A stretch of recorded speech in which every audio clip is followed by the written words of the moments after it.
नमस्कार दोस्तों। तो आज जो है मैं बात करूंगा, आज जो खुल रहा है आईपीओ REITs यानी कि रियल एस्टेट इन्वेस्टमेंट ट्रस्ट का, उसके बारे में। तो ये जो आईपीओ है, इसमें जब आप इन्वेस्ट करेंगे या बोलें तो इस ट्रस्ट में जब आप इन्वेस्ट करेंगे तो आप एक तरह से प्रॉपर्टी में इन्वेस्ट कर लेंगे। आप जो है एक तरह से कमर्शियल प्रॉपर्टीज़ में इन्वेस्ट कर लेंगे। अब कमर्शियल प्रॉपर्टीज़ में जब हम इन्वेस्टमेंट की बात करते हैं तो यहाँ पे जो है एक बहुत बड़ा अमाउंट का जो है इन्वॉल्वमेंट हो जाता है।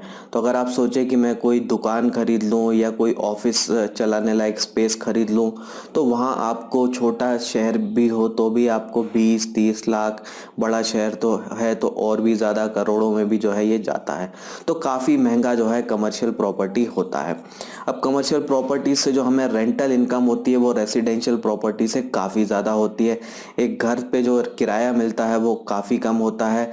वही अगर किराया हम कंपेयर करें किसी ऑफिस के किराए से या किसी दुकान के किराए से, तो वहाँ ज़्यादा होता है। तो ये जो ट्रस्ट होता है ये क्या करेगा, ये कमर्शियल प्रॉपर्टीज़ में इन्वेस्टमेंट करे। अब इस आईपीओ के थ्रू अगर हम इन्वेस्ट करते हैं तो हमें कई सारे फ़ायदे मिल जाते हैं, और ये फ़ायदे हम कंपेयर करेंगे प्रॉपर्टी में इन्वेस्टमेंट करने से। तो जैसे हमें प्रॉपर्टी में इन्वेस्टमेंट करना है तो एक तो हमें बहुत बड़ा अमाउंट चाहिए। यहाँ पे जो है हमें बड़ा अमाउंट नहीं चाहिए, और आप जब बड़ा अमाउंट एक्चुअल में लगाते हैं तो आपको मोस्टली जो है लोन लेना पड़ता है, उस लोन पे इंटरेस्ट देना पड़ता है जो आपके रिटर्न्स को ओवरऑल कम कर देता है। दूसरा, जब आप कमर्शियल प्रॉपर्टी खरीदते हैं तो आपको जो है उसकी रजिस्ट्री वगैरह करानी पड़ती है, जहाँ पे बहुत बड़ा अमाउंट जो है चला जाता है 10 से 15% का। प्रॉपर्टी को जो है आपको काफ़ी मैनेज करना पड़ता है, उसका खर्चा भी आपका होता है, डेंटिंग पेंटिंग जो भी है वो खर्चा करना पड़ता है। प्रॉपर्टी पर आपको टैक्स भी देना पड़ता है, वो भी आपका खर्चा होता है। और जो है इसमें एग्ज़िट करना हो अगर आपको कमर्शियल प्रॉपर्टी से, तो एग्ज़िट भी बड़ा आसान नहीं होता है। ऐसा नहीं होता है कि आप इजीली उसको बेच दें, तो बेचना भी बड़ा मुश्किल काम होता है। तो एक नॉर्मल प्रॉपर्टी में जो है कई सारी हमें समस्याओं का सामना करना पड़ता है। अब यही आप इन्वेस्टमेंट जो है इस आईपीओ के थ्रू करेंगे, it's real estate investment trust के थ्रू करेंगे तो आपको कई सारे फायदे मिल जाते हैं। पहला फ़ायदा यह है कि आप कम अमाउंट में कर सकते हैं। तो यहाँ जो अमाउंट आपको मिनिमम इन्वेस्टमेंट करना है वो है 2,40,000 का, और यहाँ पे आपको डाइवर्सिफिकेशन का बेनिफिट मिल जाएगा, जो आप अगर खुद इंडिविजुअली इन्वेस्टमेंट करें तो आपको कभी नहीं मिलेगा। तो एक व्यक्ति जो है शायद ही 2, 4, 5, 10 इस तरह की प्रॉपर्टी खरीद पाए, लेकिन आप जब इसमें इन्वेस्टमेंट करेंगे तो आपका डाइवर्सिफिकेशन हो जाता है, क्योंकि ये जो पैसा है वो कई सारी प्रॉपर्टीज़ में जो है वो जाता है। तो एक तो आपको जो है डाइवर्सिफिकेशन का बेनिफिट मिल गया, आपका रिस्क भी कम हो गया। आपने मान लीजिए एक जगह दुकान ले ली, लेकिन वो दुकान चली नहीं, रेंट पे नहीं जा पाई, तो आपका लॉस हो जाता है। लेकिन यहाँ जब आप इस इन्वेस्टमेंट ट्रस्ट के थ्रू जाते हैं, रियल एस्टेट इन्वेस्टमेंट ट्रस्ट के थ्रू, तो यहाँ आपको डाइवर्सिफिकेशन बेनिफिट मिलता है। तो एक आध अगर प्रॉपर्टी कंपनी की नहीं भी चल रही हो तो भी जो है हम काफ़ी सेफ रहते हैं। तो बहुत सारे जो है आपको बेनिफिट मिल जाते हैं रियल एस्टेट इन्वेस्टमेंट ट्रस्ट में इन्वेस्टमेंट करने से, कंपेयरिंग टू आप खुद जो है पर्सनली इन्वेस्टमेंट अगर प्रॉपर्टी में करें, तो काफ़ी जो है बेनिफिट इधर आपको मिलते हैं। अब जो है कुछ डिटेल में और बात कर लेते हैं। तो ये जो आईपीओ आ रहा है ये करीब 5,000 करोड़ का है। एग्जैक्ट फिगर बोले तो 4,750 समथिंग करोड़ का जो है ये आईपीओ होगा। तो रफली 5,000 करोड़ का जो है ये अमाउंट जो है यहाँ से इस आईपीओ से रेज किया जाएगा। ये जो ट्रस्ट है एक्चुअल में जॉइंट वेंचर है दो ग्रुप्स का। एक है ब्लैकस्टोन जो कि अमेरिका का है, और एक है एम्बेसी पार्क जो कि हमारा भारत का है। तो ये जो जॉइंट वेंचर है, इन्होंने जो है ट्रस्ट बनाया। ये ट्रस्ट अब क्या करता है, ये कमर्शियल प्रॉपर्टीज़ को ख़रीदता है या लीज पे लेता है या उनको ऑपरेट करता है, मैनेज करता है, और इसको इस प्रोसेस से जो है उनको रेंटल इनकम होती है। तो ये जो रेंटल इनकम होती है यही मेन कैश फ्लो का सोर्स होता है कंपनी का। तो अगर मैं यहाँ पे डेट्स की बात करूँ तो आज जो है ये खुल रहा है, 20 मार्च तक जो है ये खुलेगा, और इसका साइज़ जो है वो 400 शेयर का है। एक लॉट जो है 400 शेयर का है, यानी मिनिमम लेकिन जो है यहाँ पे मिनिमम अमाउंट जो आपको लेना होगा वो 2 लॉट का लेना होगा, यानी 800 शेयर के लिए आपको अप्लाई करना पड़ेगा। तो जो प्राइस बैंड है इसका 299 से 300 का है। तो अगर अपर प्राइस बैंड को मैं लूँ तो 300 के प्राइस पे आपको 800 शेयर लेने पड़ेंगे, यानी मिनिमम अमाउंट जो यहाँ पे आपको इन्वेस्ट करना होगा वो हो जाएगा 2,40,000। तो 2,40,000 जो है आपका मिनिमम अमाउंट यहाँ पे जाएगा। अब ये अमाउंट हमें ज़्यादा लग सकता है क्योंकि नॉर्मल आईपीओ में जो है हमें 15,000 के करीब ही इन्वेस्टमेंट मिनिमम करना होता है। लेकिन आपको ज़रा ये भी सोचना है कि ये जो इन्वेस्टमेंट है ये प्रॉपर्टी इन्वेस्टमेंट को रिफ्लेक्ट करता हुआ इन्वेस्टमेंट है, इसलिए यहाँ पे जो है अमाउंट उतना ज़्यादा कम नहीं हो सकता। ये जो है यहाँ पे आपको इस बात का ध्यान रखना है। अब जरा कुछ सेफ्टी वाले एंगल की बात करें कि यहाँ पे अगर हम इन्वेस्टमेंट करेंगे तो कितना सेफ होगा। तो इसकी जो ग्रेडिंग है वो ग्रेडिंग इसकी AAA है। इकरा ने जो है इसको ग्रेड किया है। तो AAA होने का मतलब ये है कि हाईएस्ट सेफ्टी वाला जो है ये प्रोडक्ट हो जाता है। इनके जो भी प्रोजेक्ट है वो बड़े ही हाई क्वालिटी प्रोजेक्ट हैं, बड़े ही स्ट्रॉन्ग इनके क्लाइंट। तो कुछ क्लाइंट्स की अगर मैं बात करूं तो क्योंकि ये कमर्शियल प्रॉपर्टी मैनेज करते हैं ऑफिस में के लिए जो दी जाती है वो, तो यहाँ पे इनके जो क्लाइंट्स हैं उसमें गूगल, माइक्रोसॉफ्ट, एप्पल, इस तरह की बड़ी बड़ी कंपनीज जो है आ जाती हैं जो कि यहाँ पे इनसे जो है ऑफिस स्पेस जो है रेंट पर लेती हैं। तो क्लाइंट बेस काफ़ी सॉलिड है इनका, और जो है मैनेजमेंट भी जो है बड़ा अच्छा है, क्वालिटी का मैनेजमेंट है।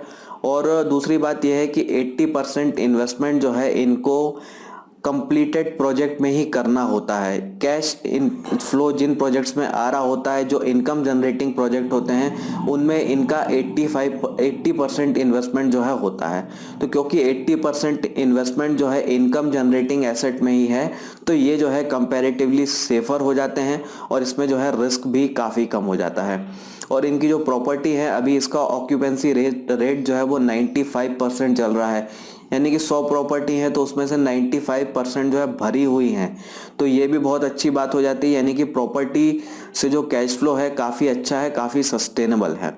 अब जरा मैं इसके रिटर्न्स की बात करूं या वैल्यूएशन की बात करूं तो इस कंपनी के जो टोटल एसेट्स हैं इस समय और उसको टोटल नंबर ऑफ शेयर से मैं अगर डिवाइड करूं तो टोटल एसेट्स जो आपको मिल जाते हैं वो आता है 376 पर शेयर। और ये जो आईपीओ में आपको ऑफर किया जा रहा है वो 300 पर, यानी कि 76 रुपीज़ का जो है आपको डिस्काउंट मिल रहा है कंपनी के टोटल एसेट्स की मुकाबले।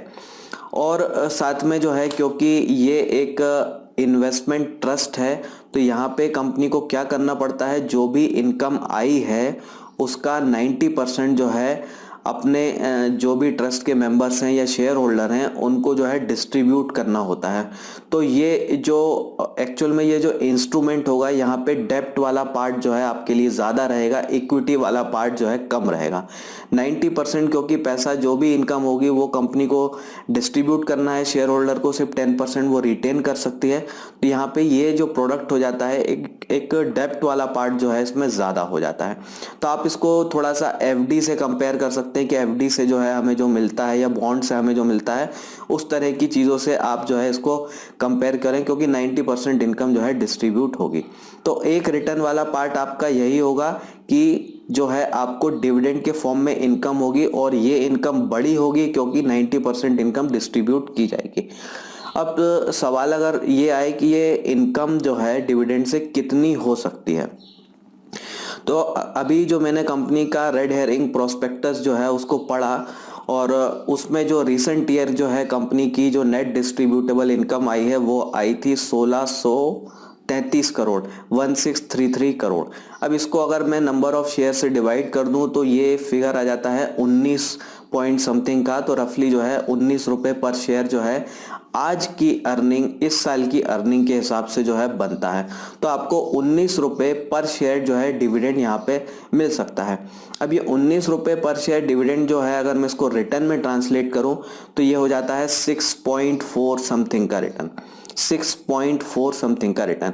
और एफडी की मैं बात करूं तो इस समय एफडी का जो रेट चल रहा है, एसबीआई की मैं बात करूं तो 6.5 है। तो जो आपका डिविडेंड यील्ड है वो आपकी लगभग जो है एफडी के बराबर यहाँ पे आती है। अब ये जो 19 रुपये का जो डिविडेंड जो आज के समय में बढ़ रहा है, ये फ्यूचर में जो है इससे बेटर हो सकता है।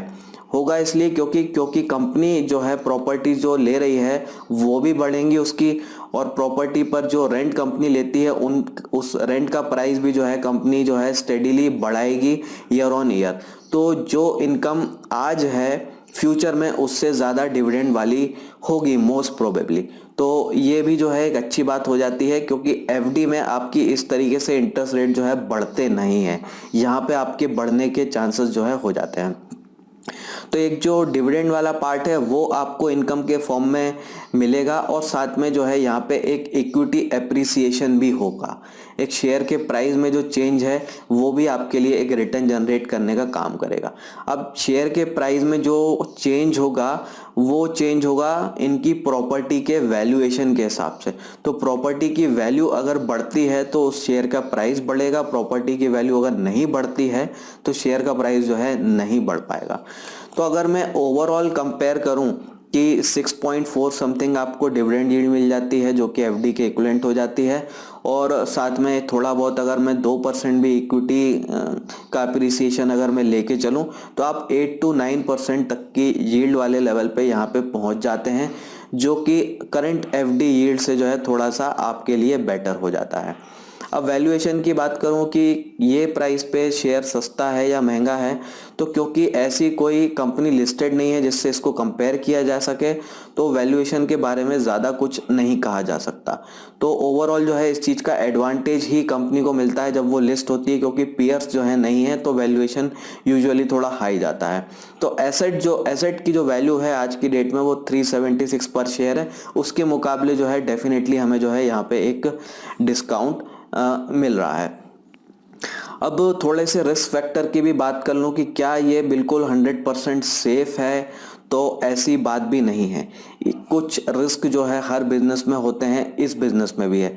तो इनके अगर मैं रिस्क की बात करूं, क्योंकि इनका बिजनेस जो है कमर्शियल प्रॉपर्टीज को ऑपरेट करने का है, तो अगर इकोनॉमी में स्लो डाउन आता है, देश में मंदी आती है, कंपनीज के बिजनेस खराब होते हैं, तो इनके जिस हाई प्राइस पे जो ऑफिस जा रहे हैं रेंट पे वो शायद ना जाए, और कोई बहुत सीवियर मंदी आती है तो शायद जो है ऑफिस खाली भी होने लगे, जैसे 2008 वाली सिचुएशन से अगर हम कंपेयर करें।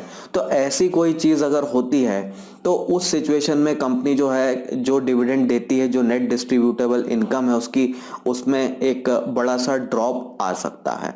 हालांकि इसके चांसेस जो हैं कम है, क्योंकि हमारे देश की इकोनॉमी जो है ठीक ठाक रेट से ग्रो कर रही है, और अभी कोई मेजर से रिस्क जो है हमें अपनी देश की इकोनॉमी के साथ नहीं दिख रहे हैं।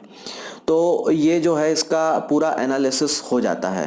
तो ठीक है, अच्छे रिटर्न आपको मिल सकते हैं, एफडी से थोड़े बेटर रिटर्न मिल सकते हैं, लेकिन इस आईपीओ को आप नॉर्मल आईपीओ जैसा मत समझिए कि जैसे आप जो है खरीदते हैं और लिस्टिंग गेन जो है उसी दिन बहुत बड़े से हो जाते हैं और आप उसी दिन या 2-4 दिन में जो है आप एग्जिट कर लेते हैं बढ़िया प्रॉफिट बना के। तो ये वाली चीज़ जो है यहाँ होने के चांसेस ना के बराबर हैं, क्योंकि ये एक प्रॉपर्टी बिजनेस को रिफ्लेक्ट कर रही है, और यहाँ पे अर्निंग्स का 90% अर्निंग्स का डिस्ट्रीब्यूशन हो रहा है। तो यहाँ प्राइस में बहुत बड़ा चेंज जो है इसमें नहीं होगा, इस चीज़ का जो है आपको ध्यान रखना है।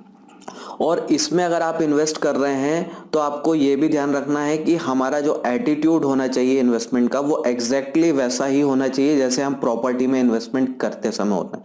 तो जब आप प्रॉपर्टी खरीदते हैं तो उसको एक हफ्ते बाद बेच नहीं देते, 2-4 महीने बाद नहीं बेच देते, आप उसको सालों रखते हैं। तो वही चीज़ जो है आपको यहाँ पे करनी पड़ेगी अगर आपको एग्जैक्टली पूरा बेनिफिट जो है उठाना है। तो अगर आपका होल्डिंग पीरियड 3 साल से कम है तो इसमें इन्वेस्ट ना करिए, आपको कुछ बहुत बड़ा सा जो है गेन नहीं मिलेगा। तो 3 to 5 ईयर का जो है एटलीस्ट आपका जो है टाइम होराइजन अगर है तो ही इसमें जो है इन्वेस्टमेंट करने की सोचिए, अदरवाइज जो है इग्नोर कीजिए। और साथ में मैं ये भी जैसे मैंने बोला कि डिविडेंड यील्ड जो है आपकी यहाँ पे बन रही है 6.4 समथिंग, और अगर प्रॉपर्टी प्राइसेस में अप्रिसिएशन होता है तो 1-2% आपकी चीज़ें और बढ़ जाती हैं। तो आपको ये भी सोचना होगा कि एटलीस्ट अमाउंट जो मैं यहाँ लगाऊंगा वो 2,40,000 है। अब क्या ये 2,40,000 लगा के मुझे जो 6 से 8% जो मिलेगा, क्या ये मेरे लिए सफिशिएंट है या नहीं है? अब सब लोगों के लिए ये सफिशिएंट रिटर्न नहीं हो सकता है। तो अगर आप साल भर में कहीं से और से 6, 7, 8% से ज़्यादा बना सकते हैं, तो आप यहाँ पे इन्वेस्ट शायद आपको नहीं करना चाहिए। अगर आप कहीं और से बना सकते हैं तो रिटर्न जो है आप बहुत ज़्यादा बड़े लेकर मत चलिए। आपका वही 6 to 8 या 9% की रेंज के आसपास जो है आपके रिटर्न रहेंगे। तो वही चीज़ सोच के इन्वेस्ट कीजिए, क्योंकि अमाउंट जो है आपका एटलीस्ट 2.4 लाख का होगा, वो जो है यहाँ पे ब्लॉक होगा। तो इस चीज़ का आपको ध्यान रखना है। तो नॉर्मल कंपनीज के आईपीओ जैसा इसको मत ट्रीट कीजिए, ये एक अलग तरह की चीज़ है। तो जैसे प्रॉपर्टी इन्वेस्टमेंट में आपका बिहेवियर होता है, एग्जैक्टली वैसा ही आपका यहाँ पे होना चाहिए। तो कुछ बेनिफिट्स इसके डेफिनेटली हैं डायरेक्टली प्रॉपर्टी में इन्वेस्टमेंट करने की जगह, तो वो मैंने जो है स्टार्टिंग में डिस्कस किए हैं। तो इस 6 to 8% रिटर्न के लिए इन्वेस्टमेंट करना चाहिए या नहीं करना चाहिए, वो आप जो है खुद डिसाइड कर सकते हैं। और जो भी रिस्क हो सकते हैं वो मैंने जो है इस वीडियो में डिस्कस कर लिए हैं। तो उम्मीद है कि मैंने सारी चीज़ें जो है यहाँ पे क्लियर कर दी होंगी। कुछ और आपके सवाल हैं तो कमेंट्स में जो है ज़रूर पूछिए। फिर मिलेंगे किसी और दिन नए वीडियो के साथ, और नए वीडियो के लिए आपको सब्सक्राइब करना है और नोटिफिकेशन बेल को हिट करना है। तो फिर मिलते हैं, बाय बाय, जय हिंद।